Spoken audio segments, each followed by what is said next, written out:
Ghostbusters 2016 isn't a very good movie, but it's a pretty awesome Lego game.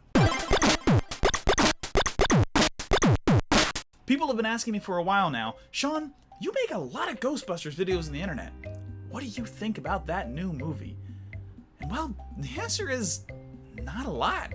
I went and saw it in theaters and it just kind of wasn't for me. Now let's be completely honest. I'll freely admit, when I first heard about the movie being an all-female reboot, I wasn't really that thrilled. It really seemed like Paul Feig was trying to make a point versus trying to make a movie. And that's okay. Art is all about using a medium to make a point.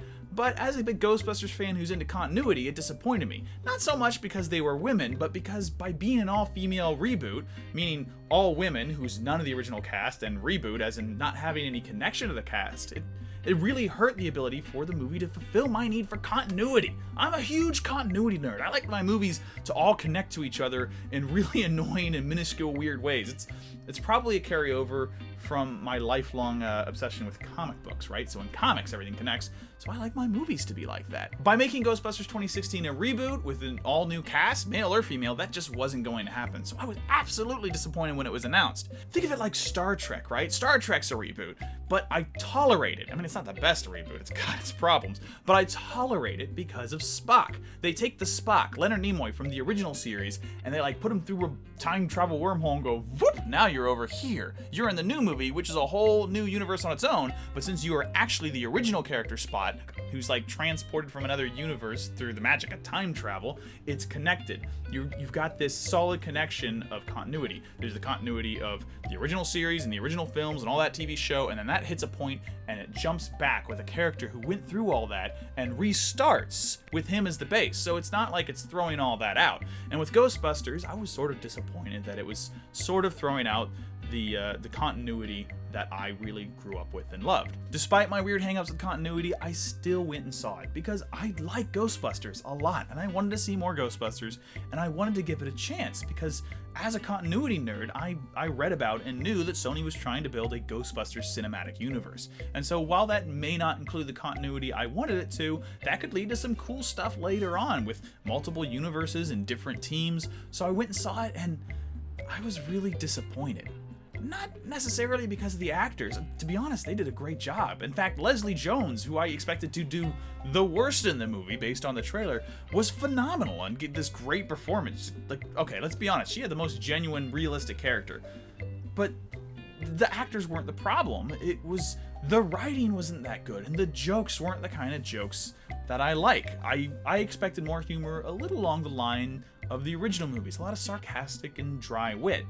But instead, we got bodily function and fart jokes that were in the trailer. We got a lot of crude, crass, weird acting with a dude flipping off the camera for a long extended scene. We got cringe comedy, cringe comedy where the whole joke is something being awkward or gross, and that's just not humor that resonates with me. And it reminded me of another film of a popular franchise that I love that just didn't resonate with me. And that was the Star Wars prequels. Episodes 1, 2, and 3 just weren't the Star Wars I grew up with and weren't the Star Wars I loved.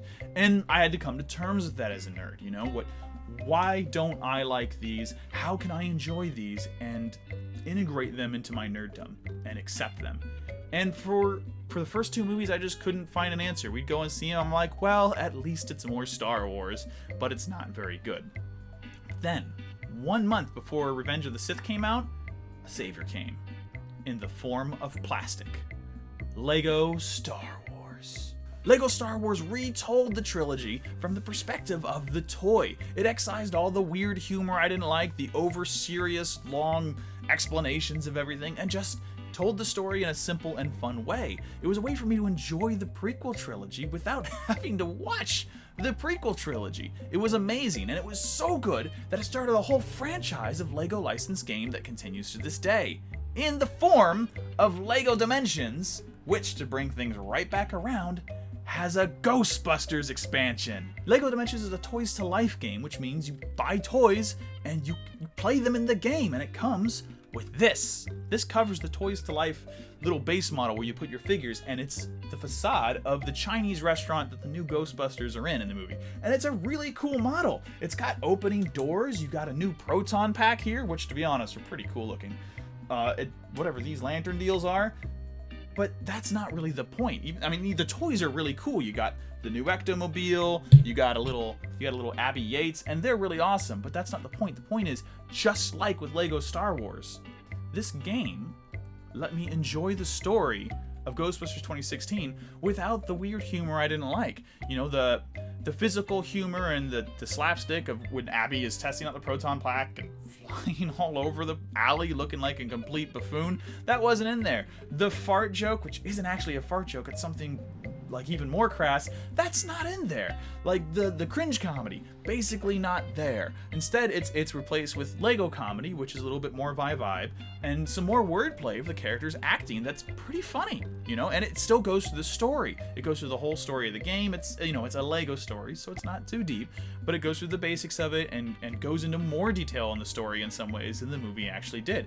And has all these great performances in it, and to be honest, it let me connect with the characters of the movie, who I found kind of annoying on the screen in a way that I wasn't able to before, and it was able to make me kind of a fan of this version of Ghostbusters that I didn't like. In fact, the reason I'm shooting this video today is because I'm sure that some people are going to find my Twitter and my YouTube channel, because today on Engadget, where I write freelance sometimes, there's an article, like right here, going up about my experience with Lego and how I've learned recently through Ghostbusters and Star Wars that Lego video games are becoming a conduit for me to enjoy pop culture that I normally don't like for some reason.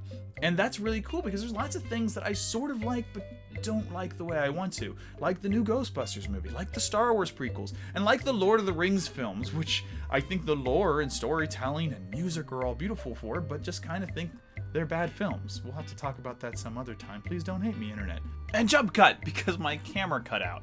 And my camera just cut out again. So now I'm a cartoon, because that's what you gotta do to make the video get done on time. Sorry guys. But in short, this is my elephant in the room video. Everyone wanted to know what I thought about this movie, and what I think about it is the best way to experience the movie is to play the Lego game. It gets the spirit of it right. You actually catch ghosts, which they don't really do in the movie, and you get these awesome toys. Look at this adorable little Ectomobile. Even if you don't really like the new version of the car, this is super cute. This is awesome. Go play that game. Cheers, internet.